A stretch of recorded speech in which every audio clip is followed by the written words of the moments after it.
Hello, I'm Sister Carleen Schumacher, and I've been a professed member of the Sisters of Divine Providence for 46 years. Each person's story is different. My story, for me at least, is special because of the relationships that I've had with the sisters throughout the years. It began actually when I was a young child. My mom's sister, my aunt, was a Sister of Divine Providence, and so even as a toddler, we came to the convent once a month to visit her. During these visits, I not only got to know her, but many other sisters here as well. I continued my contacts with the Sisters of Divine Providence throughout the years. First, they were my teachers through elementary and high school.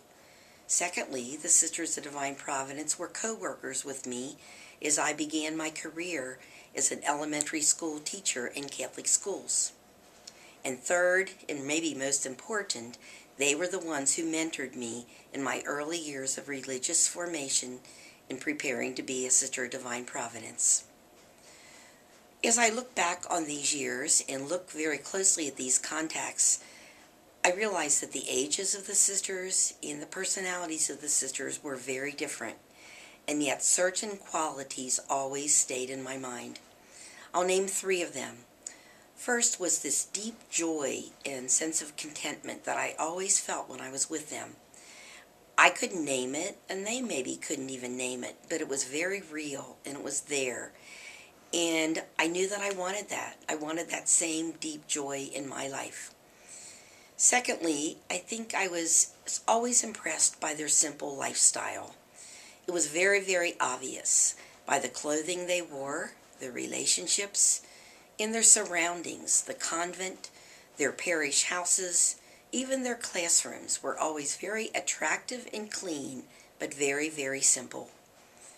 The third quality that I noticed growing up and still now as I look back was their unspoken charity and concern for others.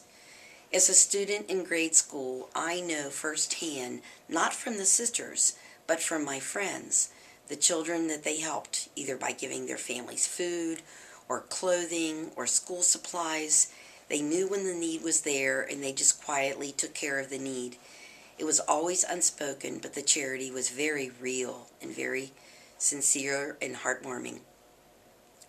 Now, today, as a professed Sister of Divine Providence, I know our mission is to be living witnesses to the providence of God. When I look back at these sisters, I didn't know to call it that. I would never have known what to name it, but I know what I experienced, and I know what I felt and what I sensed. And these women truly were living witnesses of the providence of God. So I pray every day that I will remain very faithful and committed to that same mission, that I too, through my actions, through my words, through my charity, will always be living witnesses of the providence of God to those to whom and with whom I work.